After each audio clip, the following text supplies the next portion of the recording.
Bonjour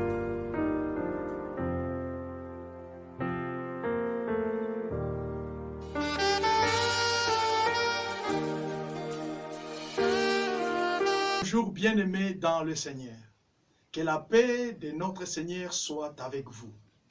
Dans le livre de Deutéronome, au chapitre 28, la Bible nous fournit une liste de tous les bienfaits qu'un homme pourrait tirer de son alliance avec Dieu.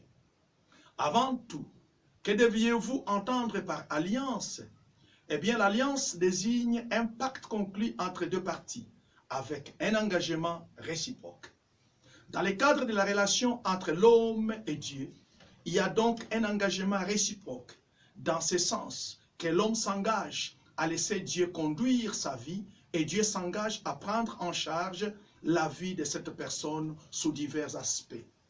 C'est ainsi que, ce matin, nous allons parler de l'un des bienfaits de l'alliance avec Dieu, à savoir la protection. Dans Josué chapitre 6, le verset 23, la Bible nous raconte l'histoire d'une femme prostituée qui avait si bénéficié de la protection de Dieu simplement pour avoir cru et donné un abri à un groupe de gens venus dans son pays sous un mandat divin. Je suis en train de vous parler de l'histoire de Rahab, la prostituée, et des espions envoyés par Josué dans la ville de Jéricho. Que s'est-il passé exactement?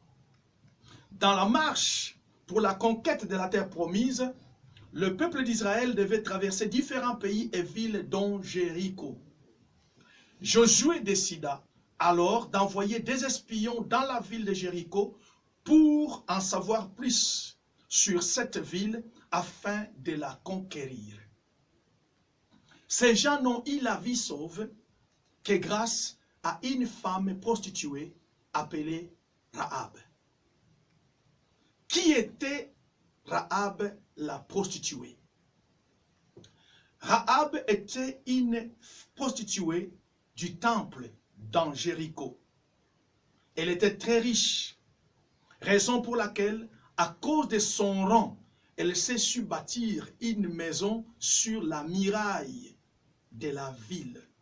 Parce que, comme elle était riche, elle était mieux estimée, elle pouvait elle seule avoir une maison qu'on peut dire aujourd'hui en étage. Et la muraille avait une hauteur de 30 mètres et une largeur de 20 mètres. Dès que Rahab, en tant que le roi, avait envoyé des hommes pour arrêter ces deux espions, Rahab se précipita de les faire cacher sur le toit de sa maison. Et dès qu'elle sortit, elle mentit aux envoyés du roi pour leur dire sûrement que ces deux espions étaient entrés dans sa maison et ces deux espions sont sortis par l'autre route, tout en leur indiquant un faux chemin, en vue de protéger les espions. Elle dit aux espions, « Je sais, l'Éternel, votre Dieu, vous a donné ces pays. La terreur que vous inspirez nous a saisis et tous les habitants du pays tremblent devant vous. Jurez-moi par l'Éternel et promettez-moi de sauver mon père et ma mère, mes frères et mes sœurs et ceux qui m'appartiennent ainsi que tous mes biens pour m'épargner de la mort. » Que faut-il retenir exactement de cette histoire? 1. Il faut savoir reconnaître ou identifier les personnes qui ont une alliance avec Dieu. Vous voyez, s'il est notoirement connu que les mauvaises compagnies peuvent corrompre les bonnes mœurs, il est aussi établi que savoir identifier ou localiser les bonnes personnes peut complètement changer votre vie. Cela peut impacter positivement votre vie, comme ce fut le cas de Rahab, cette prostituée dont on a parlé dans l'histoire ci-dessus. En effet, la Bible nous fait voir que Rahab la prostituée a été épargnée de la mort, elle ainsi que toute sa famille, simplement parce qu'elle avait su identifier des personnes envoyées par Dieu. Elle leur a accordé un abri sous forme de cachette.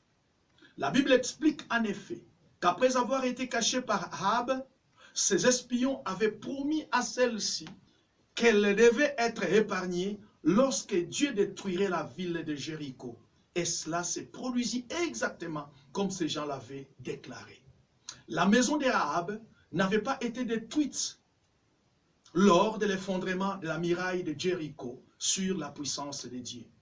Tous les murs étaient tombés, sauf la partie où était construite la maison de Rahab.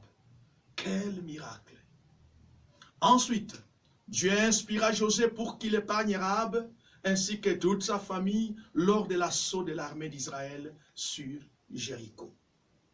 Deuxième chose, une fois que vous avez identifié les personnes possédant l'alliance avec Dieu, il faut ensuite savoir faire quelque chose de bien qui vous fait accéder, vous aussi, à l'alliance que ces personnes ont avec Dieu.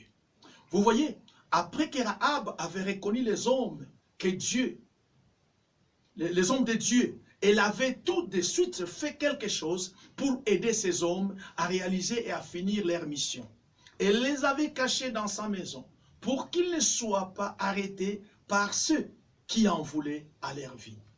Bien-aimés dans le Seigneur, si vous reconnaissez et vous introduisez dans l'alliance que Dieu a avec ses serviteurs, vous serez protégés et toute votre famille.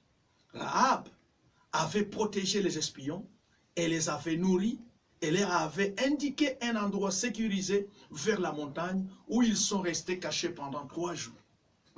Et elle avait été énormément récompensée en retour. Avoir l'alliance avec Dieu, c'est donc la meilleure des choses que vous puissiez faire. Maintenant, la question, vous pouvez vous poser certainement,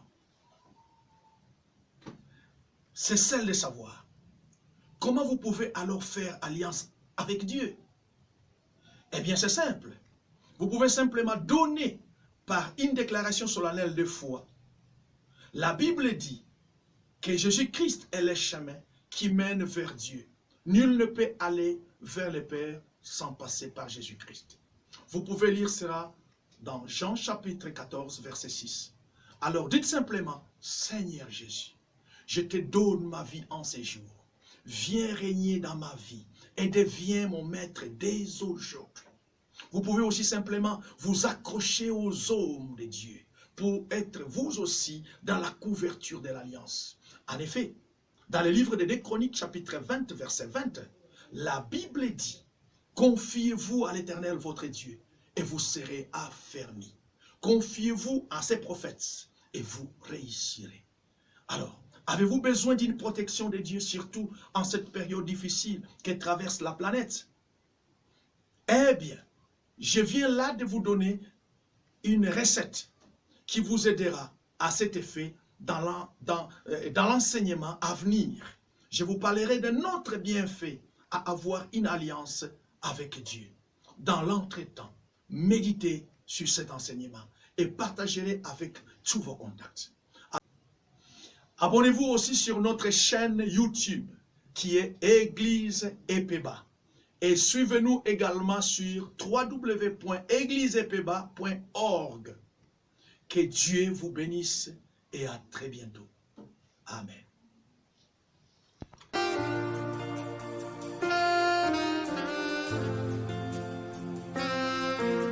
Seigneur Jésus, je t'aime, je me donne tout à toi. Que les écailles